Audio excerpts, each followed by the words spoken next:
This is vintage Drawknife restoration tip number 1. Just a quick qualification here. I've restored hundreds of vintage Drawknives.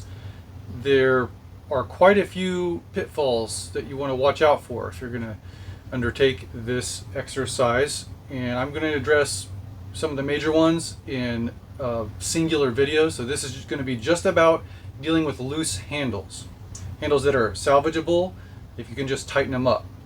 Specifically, I'm referring to this style here, the peened tang handle that has this steel hardware on the end here, the end cap and the ferrule, and this assembly, the end cap, the wood, and the ferrule are all pinched and kind of smushed up against the frame here. With this little bit of mushroomed steel, so the steel frame tapers, goes all the way through the handle and pokes out the end right there. And you can, if the handle is loose, not too loose, you can tighten it up by just tapping that with a ball peen hammer. So I have two draw knives here, pretty similar, and one is already tightened and the other is not, and I'm going to show a bit of an up close on those, what to watch out for when you tighten them. So that seems pretty straightforward to do the peening, but there's a way to really damage the damage the handle if you don't dress or kind of trim a bit of wood first. So come on in closer. So on this draw knife, we can see that the handle's pretty loose. The hardware is just spinning freely there. If you use this draw knife very much in this condition, so the steel of the frame, as it transitions that corner and comes through, it's called the tang. So this skinny tang has hard square corners, and if you use this, it will start chewing away at the wood on the inside. So you don't want to use the draw knife very much until you get this tightened up. But before you tighten it, we want to look here. So let me get something sharper to point with. Right here, if you try to tighten that by peening, the edge of the ferrule here, so this guy is the ferrule, it will dig in to the wood, because the way this wood handle is turned on a lathe, there's a very hard shoulder there, and you need to chamfer that wood a little bit so that it kind of tucks up inside the ferrule and the ferrule doesn't dig into it and split off a chunk. So the easiest way to do that, low tech, and if you don't care much about the looks, this is definitely the way to go, is just to use, I usually use a utility knife because you're going to be running that blade right into the metal. See, it's going to damage your blade, and so you don't want to use a good knife for this. And you just trim that wood a little bit, put a little chamfer so that it tucks up inside there. You got to work your way all the way around. That's not how I usually do it, however. I've got kind of a process at this over many attempts at doing this job, and because I'm eventually going to be cleaning this whole draw knife also, the tool I use to clean it also works to, with a very fine touch, do that same kind of chamfering. So here's one that is essentially completely restored, and with a very light touch, I use that wire wheel on an angle grinder.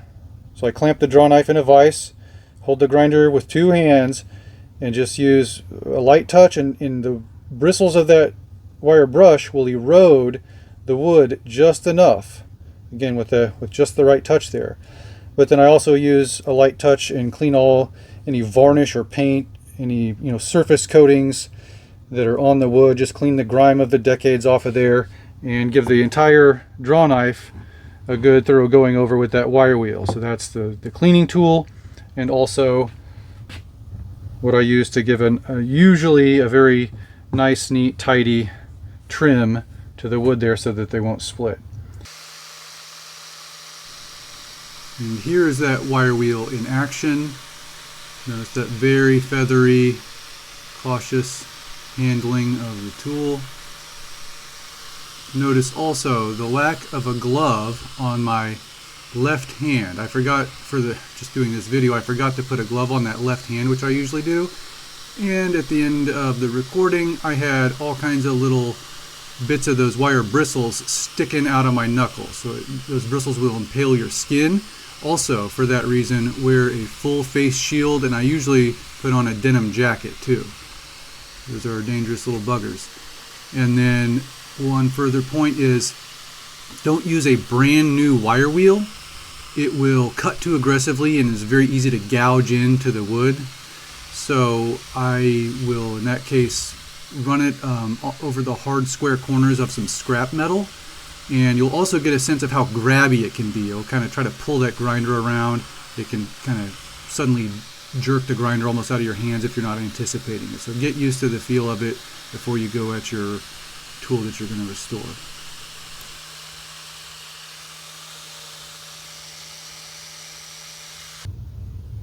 This is a little aside here, but you may encounter cracks like this. They're extremely common. I've never had one be of any consequence. As long as you can get the handle tightened up, I've used draw knives like this for years with no issue, so it's just cosmetic. Okay, here at the vise, this is the setup that seems to work best for me. I've got the frame clamped in the vise, and you need to make sure that the ferrule is not touching the top of the vise jaw, because that'll keep everything from smushing down against the frame. And I've got a very heavy bite on there. This is a pretty good vise with nice sharp jaws. So you nevertheless will probably get a little slipping, and so watch out every several taps that you're not having the draw knife slip within the jaw. And then so we see we've got this play here and that butt cap. This is a little bit of a heavy hammer. This is probably 1.5 pound, maybe 2 pound, but about a 1 to 1.5 pound hammer. Your best to aim right for that little bit of metal that's poking through, and that little bit there has pretty much relieved the play I was getting, and I'm going to give it just a bit more.